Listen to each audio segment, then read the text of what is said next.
Bismillahirrahmanirrahim. Apabila ada orang yang meninggal dunia dan ia mempunyai tanggungan untuk mengerjakan sholat, qadha sholat, bagaimana hukum mengqadha sholat tersebut bagi ahli warisnya? Jawabnya sunnah.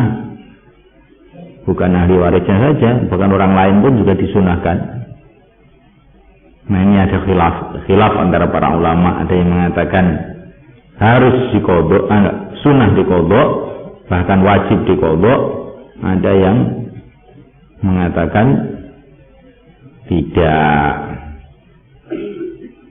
Maka mereka itu mengatakan kan sholat itu kewajiban untuk dikerjakan orang hidup. Orang punya qadha sholat suruh ngodoi orang lain itu bagaimana? Dan ini dikiaskan oleh para ulama dengan haji. Orang itu boleh menghajikan orang lain dengan nas hadis itu. Nabi mengatakan pada seorang sahabat, hajilah kamu dari saudara kamu yang namanya Subrumah itu. Jadi menghajikan orang itu boleh dengan nas hadis. Maka dikiaskan mensolatkan orang juga boleh, puasa untuk orang lain juga boleh. Bahkan amal-amal apapun boleh dihadiahkan pahalanya kepada orang lain. Tapi ini aku harus juga membedakan haji untuk orang lain dengan haji hadiahkan orang lain, beda loh ini. Jadi saya haji dengan niat menggantikan fulan, ini namanya badal haji, menghajikan orang lain namanya. Tapi kalau kamu haji dengan niat untuk diri kamu sendiri, terus pahalanya untuk fulan, ini juga boleh.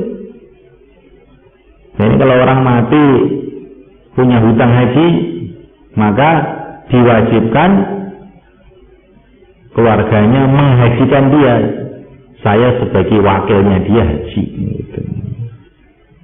Ini nas hadis ini nggak boleh diakal-akali ini. Tidak. Begitu juga sholat, maksud mensolatkan orang itu ya, saya sholat sebagai gantinya orang yang sudah meninggal itu. Ada perkara lain lagi, isolus sawab namanya. Isolus sawab itu menghadiahkan pahala.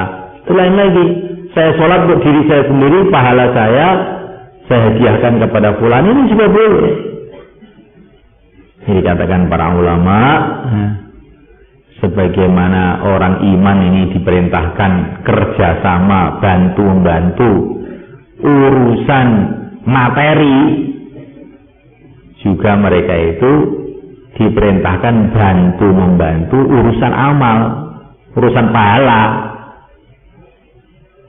Jadi pemikiran kita begitu itu.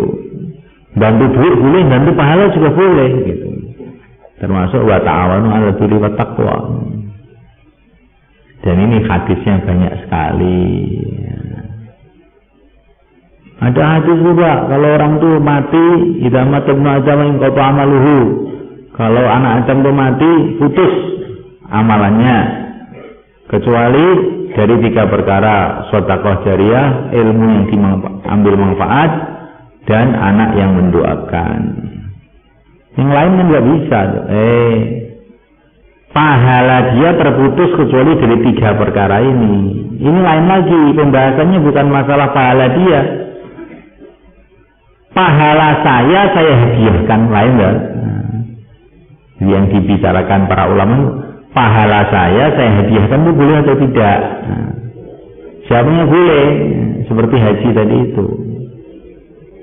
Di ingqata amaluhu itu putus pahala amal dia putus kecuali 3 ini.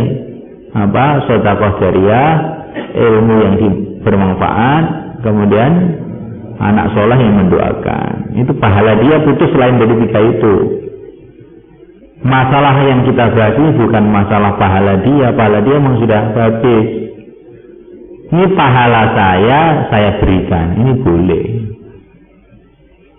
Paham maksudnya? Jadi ini tidak bertentangan dengan hadis itu. La makasabat wa 'alaiha maktasabat. Setiap orang itu baginya amalannya masing-masing. Iya. Setiap kamu itu amalan kamu masing-masing. Ini amalan saya juga, amalan saya masing-masing. Tapi saya hadiahkan kepada orang, itu siapa yang melarang?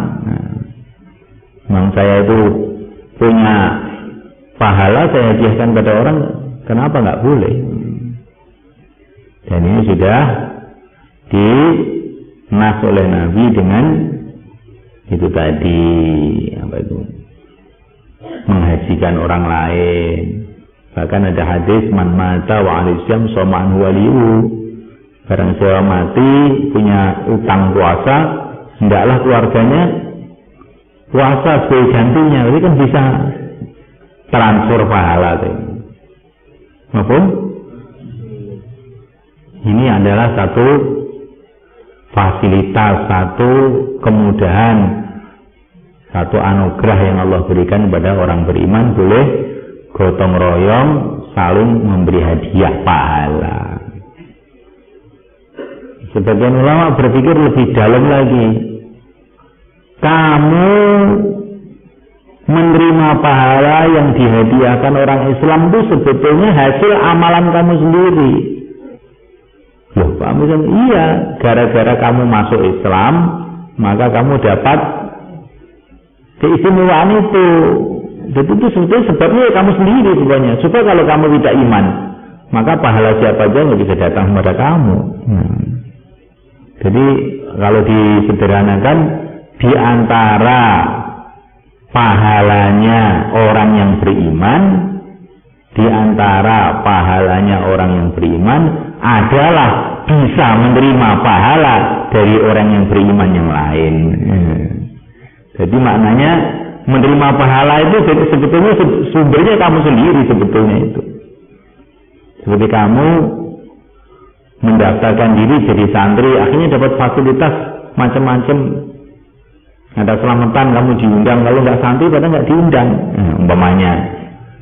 Sebetulnya itu juga hasil dari perbuatan kamu sendiri. Begitu juga orang iman menerima pahala orang lain itu sebetulnya hasil daripada perbuatan dia sendiri karena dia masuk Islam. Paham ya?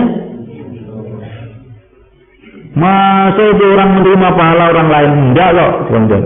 Itu pahala dia sendiri. Pahala dia sendiri bagaimana? Di antara pahalanya masuk Islam, bisa menerima pahalanya orang Islam. Paham? Di antaranya pahalanya masuk Islam adalah dapat menerima pahalanya orang Islam. Gitu loh. Dan ini alasan para ulama itu banyak masalah ini. Dan cukup kuat, lebih dari 70 dalil urusan ini. Kamu jangan terpengaruh dengan orang-orang yang dangkal, yang enggak mau ngaji. Orang itu lah maka sahabat, orang makta sahabat, enggak ada hadiah-hadiah gitu. Ya itu menurut kamu tuh enggak, karena kamu belum tahu alasannya, kamu belum tahu dalilnya. Kalau tidak tahu bukan berarti tidak ada. Wallahu a'lam.